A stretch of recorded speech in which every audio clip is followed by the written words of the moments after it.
রমজানের ভিতরে মরাও কিন্তু সৌভাগ্য, এটা জানেন?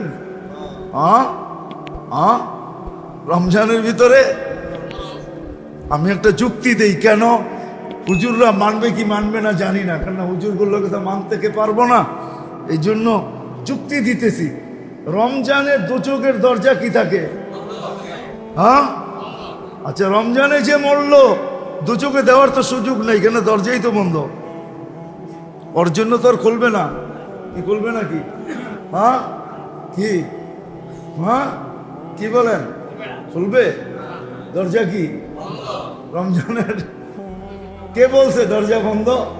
আল্লাহ রাসূল বলছে দরজা উগলিকাত আবওয়াবুন নার, জাহান্নামের দরজা বন্ধ, ফুতিহাত আবওয়াবুল জান্নাহ। বুঝা গেল এইদিকে রাস্তা যখন বন্ধ, রাস্তা এইদিকে খোলা আছে, আমার গাড়ি এইদিকেই যেতে হবে, ওইদিকে যাবে না। জান্নাত মুআসাত, সহানুভূতি দিয়া জান্নাত কামায় নিব। আমার মতো সবজি বিক্রিকারী, আমার মতো মাছ বিক্রিকারী, আমার মতো গোশত বিক্রিকারী, আমার মতো দৈনন্দিন মুদি দোকানদার, আমার মতো দৈনন্দিন প্রয়োজনের জিনিস যারা বিক্রি করে, ওরা 11 মাস জান্নাত কামানোর কোনো সুযোগ হয় না, মসজিদে যাওয়ারই সুযোগ হয় না, নামাজ পড়ারই সুযোগ হয় না, আল্লাহ আল্লাহ করারই সুযোগ হয় না। আমি একটা মাস বাইসা নিছি, আমি এই মাসে জান্নাত কামায় নিব, কিন্তু বন্দেগি দিয়া তো পারবো না, এই জন্য বাইসা নিছি, আমি সহানুভূতি দিয়া কামায় নিব। বলো কোলামা যে সহানুভূতির বিনিময়ে জান্নাত দিবে কি দিবে না? ওয়াদা আছে কি নাই? তখন আপনিও বলতেন যে তুমি জান্নাতের জন্য লাভ নিবে না, তখন ক্রেতারও 2টা কাজ করত, প্রয়োজনের বেশি এক রত্তি কিনতো না, প্রয়োজনের বেশি এক রত্তিও বেশি নিত না। এমন না যে যেই দামে কিনা ওই দামে বিক্রি, সারা বছরটা কিনা ফ্রিজে রেখা দেয়। তাহলে ক্রেতাও হয়তো এরকম যে যা প্রয়োজন এর চেয়ে বেশি এক রত্তি নিব না। যদি জিজ্ঞাসা করে কেন, আমিও সহানুভূতি দেখাইতে চাই, ওরও জান্নাত দরকার, আমারও দরকার।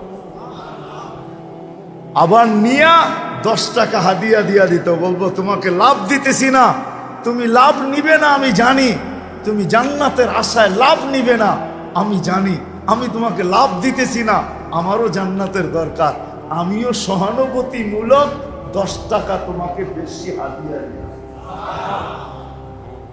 তাহলে আমার সমাজটা এরকম হতো, এরকম হইতো, এরকম হইতো। ওই কথার থেকে বাহির হয়ে গেছি, মনে রাখতে হবে। মৌসুম আইসা যেরকম ফুল ফুটায়, ফল ফলায়, মৌসুম আইসা ফুটায়, মৌসুম আইসা ফলায়, রমজান ও মৌসুম। এই জন্য আল্লাহ সমস্ত কাতারকে শেষ করা একটা কাতার বানায় দিছে। সব ফরজ, নফল ও ফরজ, মুস্তাহাব ও ফরজ, সুন্নত ও ফরজ। ফরজ 70 গুণ বেশি, 70 গুণ বেশি। সব কথার পিছনে একটা বুঝ আছে, বুঝ। তোর হাসি বুঝি আমি বুঝি না, তুই হাসিটা কে লেগা দিলি? হাসি দেওয়ার পরে বলে না কি, হঠাৎ একটা হাসি দিল বন্ধু আইসা, আপনি বুঝা ফেললেন, তখন আপনি কি বলেন? তুই যে হাসিটা দিলি, তুই ভাবতেছিস তুই হাসি কেন দিলি আমি বুঝি না। এখনো বুঝি ক্লাস 1-এ পড়ি। এরকম হয় না? হয় না? দিয়ে অনেক কিছু বুঝায় ফেলে, ঠিক না? ঠিক না? সত্য এটাই। এরকম হাদিসও অনেক কিছু বুঝায় ফেলে, হাদিসও অনেক কিছু বুঝায় ফেলে। রমজান ওই মৌসুম ছিল, ওই মৌসুম, ওই ভরা মৌসুম। কাতার এক করার অর্থ এটাই যে তোমার অতীত বৎসরের যত লাইনের যত কমি ছিল, দুর্বলতা ছিল, অপূর্ণতা ছিল, পূর্ণ করতে পারো না, অপূর্ণ ছিল, শূন্যতা ছিল, সব কিছু রমজান ওই মৌসুম যেটা দ্বারা পুরা করা যায়, যেটা দ্বারা পুরা করা যায়। ফরজ বলো তো অতীতের ফরজও পুরা করা যায়। কেন? এইখানে তো এক ফরজই 70 ফরজ। এক ফরজ, হ্যাঁ, মাস হিসাবে ধরলে প্রতি মাসে 12 ফরজ, ঠিক না? হ্যাঁ, কি কন 12 না? হ্যাঁ, মাস হিসাবে 12, তো 70-এর 12 বাদ দিলে তার থাকে কত? তারপরও তো 58 আমার ব্যালেন্সে থাকবে, ঠিক না? পুরা তো হবে, আরো আমার গাঠটিও বড় থাকবে, ঠিক না? কত থাকবে? 58, ঠিক না? আমার মনে হয় আল্লাহ পাক ভাবতেছিলেন যে 58, আমার বন্ধু যদি নারাজ হয়ে গেল, বন্ধুর উম্মত যদি আঙ্গুল উঠাইল যে মাত্র 58 দিলেন, আপনি না আমাদেরকে অনেক ভালোবাসেন, হুজুররা খালি ডোল পিটাই তো আপনি আমাদেরকে ভালোবাসেন, তো এই 58 কি দিলেন? ব্যালেন্সে 58, এটা কিছু একটা হইল নাকি ভালোবাসার প্রমাণ? আমার মনে হয় এই জন্যই আল্লাহ সূরা ইন্না আনজালনা নাযিল কইরা বলছে আরো 1000 মাস যোগ কইরা লো। 58 যখন কম হয়ে গেল তো আরো 1000 মাস কি করে না, আরো 1000 মাস। এটা হয়তো আমাদের দিকে তাকায়া অথবা আমাদের নবীজির দিকে তাকায়া, কেন আল্লাহ জানে বন্ধুর অভ্যাস। প্রথমে চাওয়া ছাড়া আল্লাহ দিছেন আল হাসানাতু বিআশারি আমসালিহা, 1 করবে 10 দিব। আমাদের নবীজি হাইসা দিয়া বলছেন ইয়া আল্লাহ জিদলি উম্মতি, মাত্র 10। আমি উম্মত, আপনি 3 জন মিলাইলে 10 কেমনে মানি? আমি উম্মত, আপনি 3 জন মিলাইলে 10 কিভাবে মানি? শুধু 10। আল্লাহ বলে 100। আবার বলছে জিদলি উম্মতি, আবার ওই কথা, আমি আপনি উম্মত মিলাইলে 100 কি করে মানি? আল্লাহ কয় 700। আবার ওই কথা নিয়ে আসছেন 700, আমি আপনি উম্মত মিলাইলে 700 কি করে মানি? আল্লাহ বুঝা ফেলছে সংখ্যা বললে বন্ধু সংখ্যা বলতেই থাকবে। তা আল্লাহ কয় বিগাইরি হিসাব ছাড়া দিন। তো আল্লাহ রসুল খুশি হয়ে গেছে, হাইসা দিয়েছেন, বলছে তাইলে ঠিক আছে, তাইলে জানি না ওলামা মানবে কি মানবে না। কোনো এক পর্বে কিতাব ঘাটলে হয়তো পাইতে পারেন কোথাও লেখা, কিন্তু হাসিয়ায় হুসিয়ায় দেখতে হবে আর কি। যে বড় বড় কিতাব আপনাদের চোখের সামনে থাকে ওগুলায় ঘাটলে নাও পাইতে পারেন, কিন্তু ছোট ছোট কিতাব ঘাটতে হবে। হ্যাঁ, ওই যে একটা প্রবাদ বাক্য আছে না, অনেক সময় বড় বড় বাঘ থাকে ছোট ছোট বনে। হাসিয়া হুসিয়া অনেক কিছু লেখা থাকে যেটি বড় বড় কিতাবে লেখা নাই। তো কোন এক পর্বে আল্লাহ রসুল জিজ্ঞাসা করছে, ইয়া জিবরিল, আমার উম্মতের তওবা আল্লাহ কতক্ষণ কবুল করবে, কোন সময় পর্যন্ত কবুল করবে? তো জিবরিল আলাইহিস সালাম জবাব নিয়ে আসছেন, হাত্তা ইউগারগির, কণ্ঠনালীতে রু আসার পূর্ব মুহূর্ত পর্যন্ত কবুল করবে। তো আল্লাহর রসুল খুশিতে আত্মহারা হয়ে বলছে, ইদানিয়া জিবরিল, ইদানিয়া জিবরিল, ইদানিয়া জিবরিল। তাইলে জিবরিল আমার উম্মত বেঁচা যাবে, আমার উম্মত বেঁচা যাবে। আল্লাহর রসুল খুশিতে আত্মহারা হয়ে গেছে। আমরা তো নবী চিনি না, রসুলই চিনি না। এই জন্য কথা মনে উঠলো, এই জন্য বলতেছি, আমাদের উলামায়ে কেরাম আমরা চিৎকার দিই আগাছা আগাছা আগাছা আগাছা। আমাদের সমাজে নতুন করে আগাছা আগাছা জন্ম নিতেছে আর দ্রুত ছড়াইতেছে আগাছা। হ্যাঁ, মনে হয় বোঝেন নাই। কেন জানেন? আমরা নবীকে হাইলাইট করি নাই।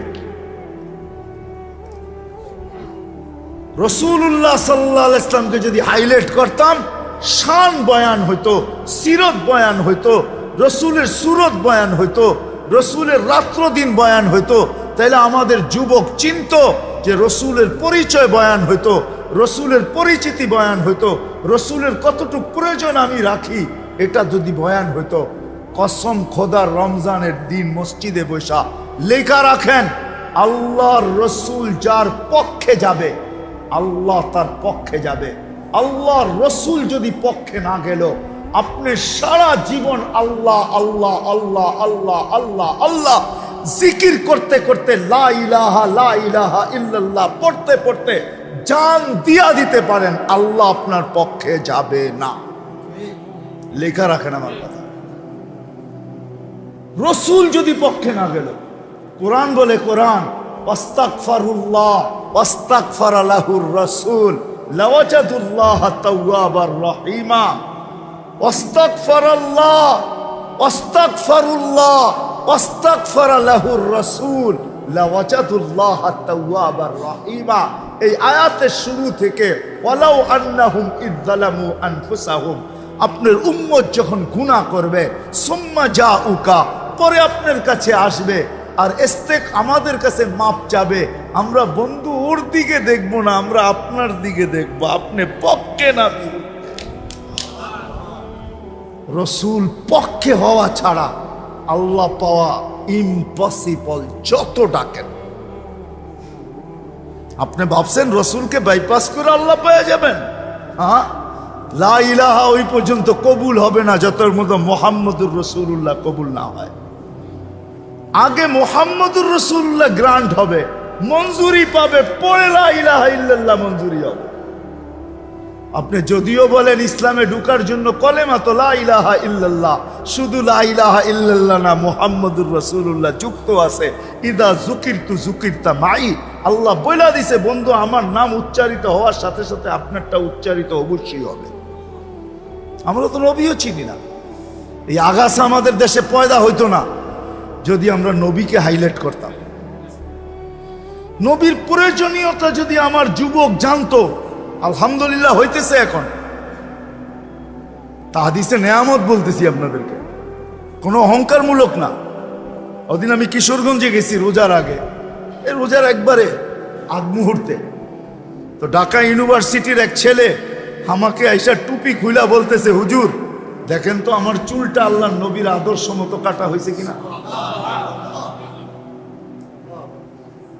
আমার দিল ভরে গেছে। আমার মনে হয় রব্বে কাবার কসম খায়া বলতেছি, আল্লাহ যদি পার করে, মনে হয় এটার লেগেই পার করে দিবে, আর কোনো আমল তো নাই, এটাকেই উসিলা বানায় পার হইতে পারি। যুবক এসে টুপি খুইলা বলতেছে, হুজুর দেখেন তো আল্লাহ রসুলের আদর্শ মতো চুল কাটা হইল কিনা। কেন আমার বয়ানে আছে যে তুমি জীবনে একবার হইলো আল্লাহ রসুলের আদর্শ মতো চুল কাটো, আর নিজের কাছে রাইখা দাও, কিয়ামতের দিন দেখা হইলে হাত পাতার সুযোগ হবে যে আমি জীবনে একবার হইলো আপনার আদর্শ মতো চুল কাটছি, আমারে কি দিবেন দেখ না, হাত পাতার সুযোগ হবে। আল্লাহর রসুল, আমরা রসুলের প্রয়োজনীয়তা জানি না, ওনাকে হাইলাইট করি না, নিজে হাইলাইট হই। আরে জীবনের মকসদ যদি বাংলাদেশে করতো ওলামারা, তাহলে এই আগাছা বাংলাদেশে কোনোদিন তৈরি হতো না। দ্রুত ছড়াইতেছে, আমরা যতই চিল্লাই না কেন, আমার মনে হয় না কিছু হওয়ার মতো না। উচিত আল্লাহ রসুলকে হাইলাইট করা, আল্লাহকে হাইলাইট করা। আল্লাহ চিনি না, আল্লাহকে, আল্লাহকে চিনি না।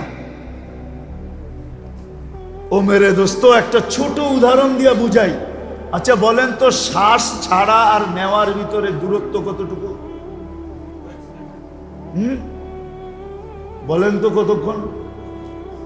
হ্যাঁ, জোরে বলেন না।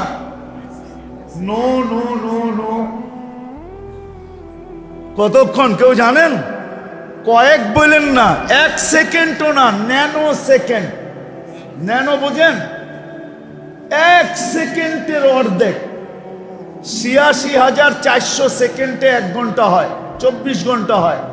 24 ঘন্টায় আপনি 1,60,000 বার নেন আর ছাড়েন, তাইলে হিসাবে দাঁড়ায় আধা সেকেন্ডের মতো। ছাড়তে আর নিতে এর দুটার মধ্যখানে আপনি নিলেন কোনটা? অক্সিজেন যে নিলেন, এটা কোনটা নিলেন? পিওর, ঠিক না? হ্যাঁ, ছাড়লেন কি? বিষাক্ত, ঠিক না? হ্যাঁ, কিন্তু এই ছাড়া নেওয়ার ভিতরে ডিস্টেন্স, দূরত্ব কতটুকু? ন্যানো সেকেন্ড, ঠিক না? আপনি যদি যেটা ছাড়ছেন ওইটাই যদি নিতেন, এরকম যদি 1 সপ্তাহ 1 মাস নিতে থাকেন, আপনার ফুসফুস মুখ দিয়া বাইরে চলে আসবে, মুখ দিয়া। জিজ্ঞেস করেন বিজ্ঞানকে।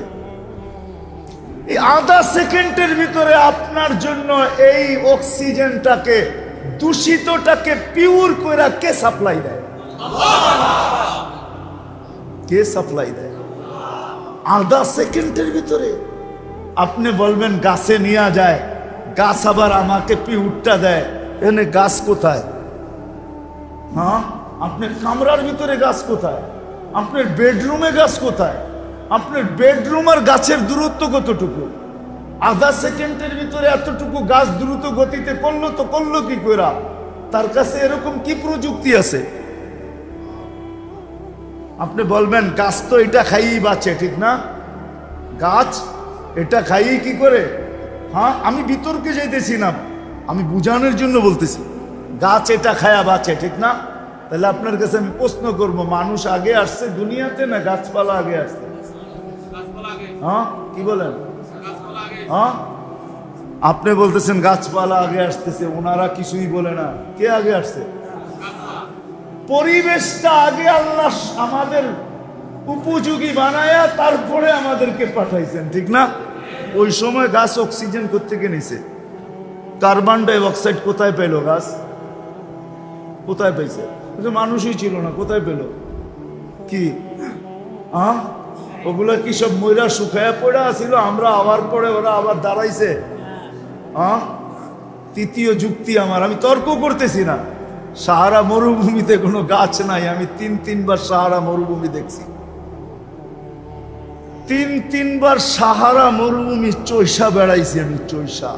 আমার পায়ের দাগ সাহারায় আছে। সাহারা মরুভূমিকে কিয়ামতের দিন আমার পায়ের দাগ দেখাইতে হবে। আমি ওখানে গেছি আলহামদুলিল্লাহ। সাহারায় তো কোনো গাছ নাই, ওইখানে অক্সিজেন নেয় পিওর পায় কোত্থেকা? সোজা কথায় আসেন, হাফ সেকেন্ডের ভিতরে এই দূষিতটাকে আল্লাহ পিওর করে আপনাকে আমাকে সাপ্লাই দেয়। ওই আল্লাহকে হাইলাইট করবেন না কাকে করবেন?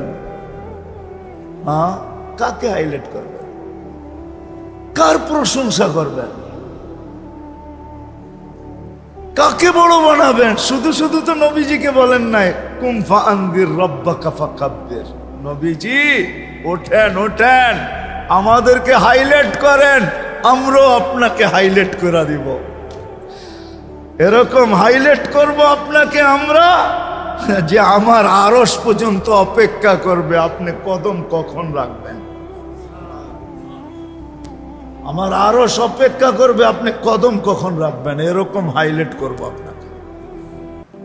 ওয়ারাফা'না লাকা যিকরাক, আপনার জিকিরও উঁচা করে দিব। কিন্তু আফসোস আমরা নবীকে হাইলাইট করলাম না, যার কারণে আগাছা তৈরি হয়েই চলছে।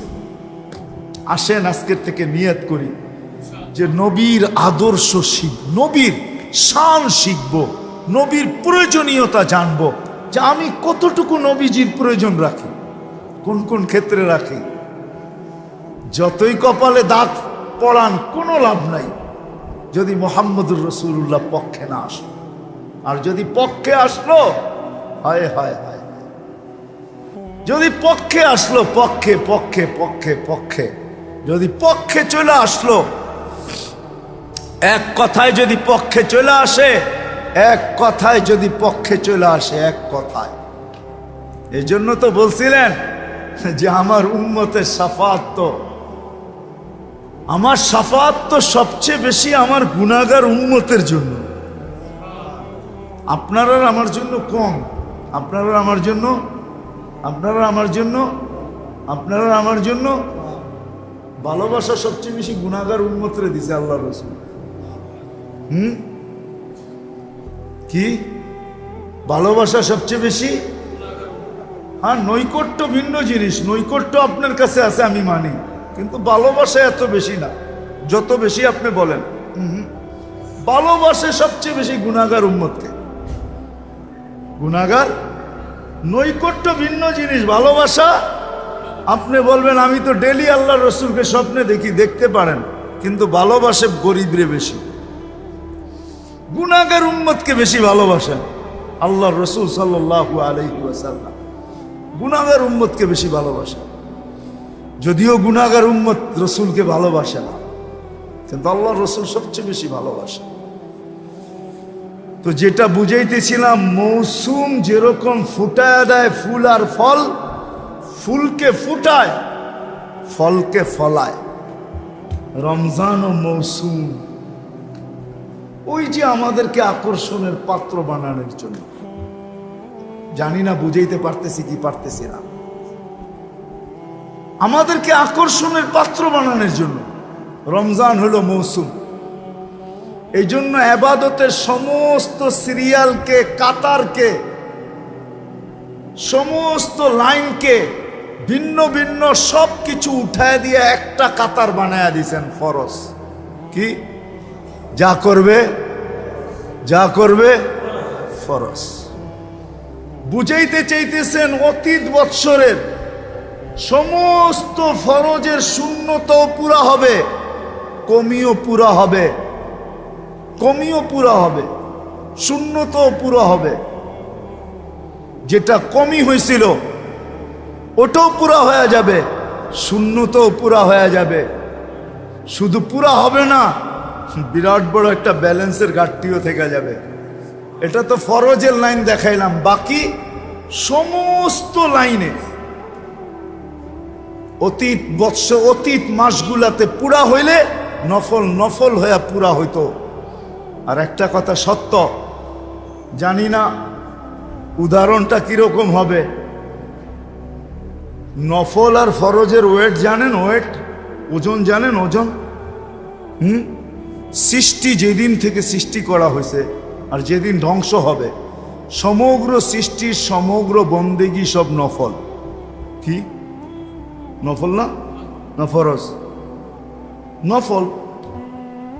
সমগ্র সৃষ্টির সমগ্র বন্দেগী যদি এক পাল্লায় দেন আর ফরজ এক পাল্লায় দেন, তো আপনার ফরজের সামনে এটা বিন্দুও হবে না,